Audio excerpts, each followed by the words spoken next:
67번 문제 풀어보도록 하겠습니다. 이 문제는 굉장한 고난이도 문제이기 때문에 시험 문제에서 나오게 된다면은 아마 킬러 문제에 속하지 않을까라고 생각하고 있습니다. 천천히 자료 한번 해석해 보겠습니다. 먼저 지금 기체 ABC가 전부 다 Xg으로 같은 질량으로 주어져 있고요. 그 다음에 문제를 보시면은 기체 B 1g에 들어있는 X의 원자수, C 1g에 들어있는 Z의 원자수가 똑같습니다.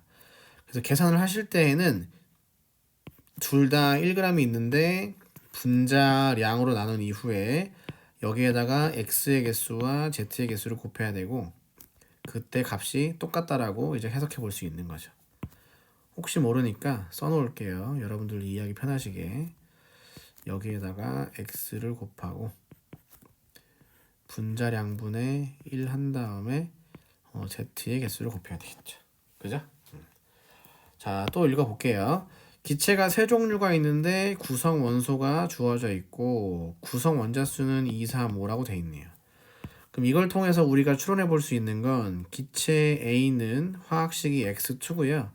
B는 X2Y거나 아니면은 XY2가 될 거고 여기는 5원자 분자니까 경우가 꽤 많이 나올 것 같아요. 그래서 일단 비워두겠습니다. 이렇게 비워두겠습니다. 자, 그 다음에 제일 어려운 부분이 이 단위 질량당 전체 원자수를 해석하는 부분이라고 생각하는데 매번 말씀드리지만 A당 B는요 A분의 B로 계산합니다. 그러면 역시나 이놈은 계산을 하실 때 이렇게 들어가야 돼요. 질량분의 전체 원자수라고 써주셔야 되는데 이걸 조금만 더 생각해 보시면은 질량분의 분자수에다가 분자를 구성하는 원자수를 곱해줘야 되거든요. 그리고 여기 나와 있는 이 분자를 구성하는 원자수는 여기에 있습니다. 무슨 말이냐? 얘로 나누면 질량분의 분자수를 알 수 있게 되고요. 질량분의 분자수는 다시 한번 써보시면 질량분의 분자수는 이렇게 쓰는 거죠. 그럼 문자로 써보시면은 W분의 N이 나오게 되고 공식상으로는 N분의 1이 나오게 됩니다. 요거 이해되시죠? 네. 자, 그러면 이제 요거 한번 제대로 풀어볼게요. 우선 이걸 이용해야 되니까 얘를 얘로 나누겠습니다. 나눠보시면 옆에다 써볼까요? 어차피 곱하기 해야 되니까 곱하기 5.5 나누면은 4 5로 나누면은 2가 되는 건데 이게 분자량 분의 1이고요. 그럼 분자량도 한번 꺼내 볼게요. 자, 다이렉트로 바꿔 보겠습니다. 다이렉트로 어떻게 할까? 다이렉트로 바꿔 볼게요. 우선 정수로 바꿔 볼까요? 정수로 바꿔 보시면 다시 써 보시면은 옆에다가 11대 8대 4가 되고요. 이렇게 맨 끝에부터 바꿔 볼게요. 맨 끝에부터 바꿔 보시면은 분자량은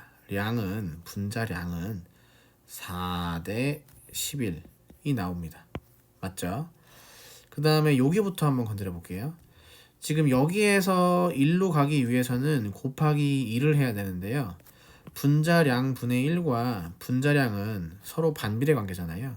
그래서 이렇게 올 때에도 반비례로 곱해줘야 되거든요. 역수로 곱해줘야 되거든요. 그래서 이 두 번째 자리는 5.5가 나옵니다. 마지막으로 다시 정수배로 정리해 주시면은 8대 11대 22가 나오는 거거든요. 이해되셨죠? 그럼 벌써 X의 원자량이 나오죠. Y의 원자량도 좀 알 수 있을 것 같은데 아직 화학식이 결정이 안 됐으니까 좀 두고 볼게요. 그럼 여기는 이제 확실히 끝났습니다. 이제 요거만 정리하시면 되겠습니다. 자, 제가 매번 수업 때 말씀드리는데 이렇게 질량이라고 나와 있으면 이거는 그냥 수로 해석해도 괜찮죠. 예, 수로 해석해도 괜찮습니다. 그래서 현재 지금 기체 B와 C의 Y의 개수의 비율이 2대 1이라고 생각하시면 돼요. 기체 B와 C가 가지고 있는 전체 Y의 개수의 비율이 2대 1이다 라고 생각하시면 되거든요. 근데 이 Y의 개수를 구한다는 것은 원자수를 구하는 거고요. 질량은 Xg인데 원자수를 구하라고 돼 있으니까 질량을 분자량으로 나눠서 분자수부터 먼저 구하시고, 여기에다가 Y의 원자수를 구하기 위해 분자 한 개당 Y의 개수, 분자 한 개당 Y의 개수를 곱해줘야 되는 상황이 되는 거예요. 그럼 이렇게 답이 나온다 이런 말이죠. 이해되시겠죠? 자, 흐름 잘 이해하셨으면은 요거 그대로 이용해서 문제 풀어보겠습니다. 잘 보세요. 여기서부터 어렵습니다. 자, 지금 B와 C의 질량이 둘 다 Xg인데요. 분자량은 파란색으로 11대 20이라고 써놨으니까 이거를 11, 22로 나누시면은 분자수의 비율이 2대 1이 나옵니다. 그리고 분자 한 개당 Y의 개수가 있을 텐데 그거를 곱하시면은 전체 Y의 개수가 2대 1이 나온다는 거거든요. 그러면은 지금 여기서 1로 가려고 하고 여기서 1로 가려고 하는데 그럼 곱하기 1씩만 하면 되지 않겠어요? 다른 말로 분자 한 개당 Y의 개수의 비율이 같다, 한 개씩이다 라고 할 수 있는 거잖아요. 이해되시겠죠? 그래서 여기서 이렇게 한 개씩 들어있구나 라는 사실을 알게 됩니다. 됐죠? 예. 그럼 이제 두 가지의 경우의 수가 생깁니다. 잘 보세요. 요거 다시 관찰해 보겠습니다. 그럼 Y가 진짜 한 개라면은 화학식이 밑에는 YZ4가 나와야 되는 거고요. Y가 두 개씩 들어있는 상황이라면은 Y2Z3이 돼야 되는 상황이 되는 거예요. 이게 되죠? 예, 역시나 아직까지도 경우의 수가 두 가지가 있고 골라야 됩니다. 맞나요? 자, 그래서 지금 거의 다 해석이 끝났는데 남아있는 것은 뭐냐? 요거밖에 안 남았습니다. 예, 요거 남았습니다. 아직 이게 정리가 안 돼 있어요. Z와 X의 개수가 정리가 안 돼 있기 때문에 문제가 안 풀리는 거거든요. 그럼 요것도 마무리 지어 봅시다. 1g에 들어있는 X와 Z의 원자수를 구하려면은 주어진 질량을 분자량으로 나눠야 되는데 여기에 나와 있는 이 분자수가 이미 여기에 있는 값과 똑같거든요. 왜냐면 지금 Xg을 다 소거해 버리시면은 결국에는 1g에 들어있는 분자수를 구한 상황이 되기 때문에 요 상황이나 위에 있는 값이나 아래에 있는 값이 똑같아져야 되는 거거든요. 그래서 옆에다 다시 한번 써볼게요. B와 C의 분자수는 기본적으로 2대 1까지 나오는 거고요. 그 다음에 B는 X를 가지고 있을 거고 C는 Z를 가지고 있을 텐데 이걸 곱했을 때 그 전체 X 또는 Z의 개수가 같다 라고 나오는 거예요. 그럼 이제 각각의 분자 한 개당 X와 Z의 개수를 곱해야 되잖아요. 그러면 이게 같아지려면은 1대 2로 곱해줘야 2대 2가 나오는 거잖아요. 그쵸? 그래서 이 자리에는 이렇게 1대 2가 들어가야 됩니다. 다른 말로 X가 한 개일 때 Z는 두 개여야 된다. 비율상으로 1대 2다 라고 볼 수 있는 거죠. 이거에 해당되는 값은 오로지 왼쪽 경우의 수밖에 없습니다. X가 두 개일 때 Z가 4개. 가능하죠? 근데 옆에는 안 돼요.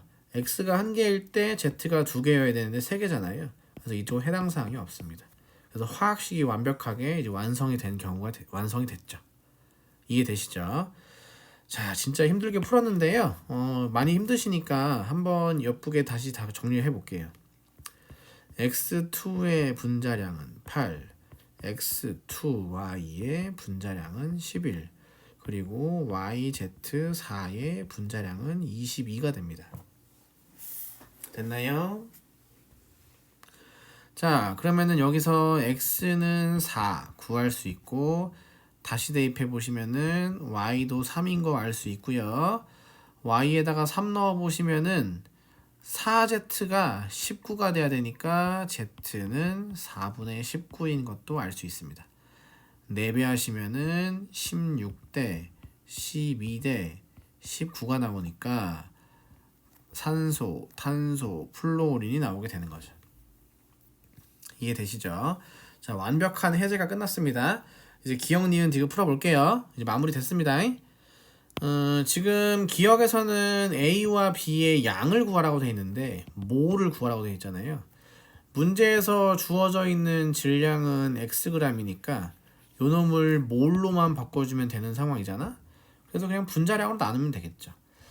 Xg이 있고 Xg이 있는데 B의 분자량은 11, A의 분자량은 8. 이거를 번분수 형태로 계산하시면 X가 날라가고 요렇게 계산하시면은 11분의 8이 나와서 기억은 정답이 되고요. 다음에 C도 보시면 C가 한 개 있을 때, 분자 한 개가 있을 때 그 안에 들어있는 Y의 원자 수는 한 개이다. 맞네요. 분자 한 개당 Y가 한 개 들어있네. 그래서 얘도 맞는 게 되는 거고, 요거는 어떻게 구하느냐? X는 위에 있고 Y는 이쪽에 있으니까 이거를 이렇게 연결시키려면은 어떻게 해야 되느냐? 주어진 질량은 X인데 분자량으로 나누면은 분자 수가 나오고요. 분자 한 개당 Y의 개수를 곱한 이후에 여기다가 Y의 원자량인 3을 곱하시면은 그때의 질량이 뭐 2Y가 나오거나 Y가 나오는 상황이 된다 이 말입니다. 이해되시죠? 질량을 분자량으로 나눠 그럼 분자수가 나왔어. 분자수를 원자수로 바꾸기 위해서는 분자 한 개당 Y의 개수를 곱해야 돼. 그럼 여기까지가 Y의 전체 개수인데 그놈의 질량을 구하려면 원자량까지 곱해줘야지. 됐지? 그럼 저는 저기 C로 해보겠습니다. 질량은 X요. 분자량은 22요. 여기는 분자수. 분자 한 개당 Y 한 개. Y의 원자량 3이 요렇게 나와야 되는 겁니다. 그럼 예쁘게 정리해 보시면 Y분의 X는 3분의 22가 나와서 틀린 게 되는 겁니다. 게으럽죠? 답이 3번인데요. 요 문제는 시험 문제에서 나온다면은 가장 킬러 문제가 될 거고 학교 선생님들도 아마 풀기가 부담스러울 거예요. 그리고 당시에 이 문제가 나왔을 때 정답률이 20% 30%대였는데 그 당시에는 신유형이어서 학생들이 굉장히 스트레스를 많이 받았습니다. 고생을 많이 했습니다. 저는 이 문제를 한 30번 이상 풀어봤고요. 여러분들도 요게 숙달되기 위해서는 그 정도는 풀어보시면 좋을 것 같습니다. 고생하셨습니다.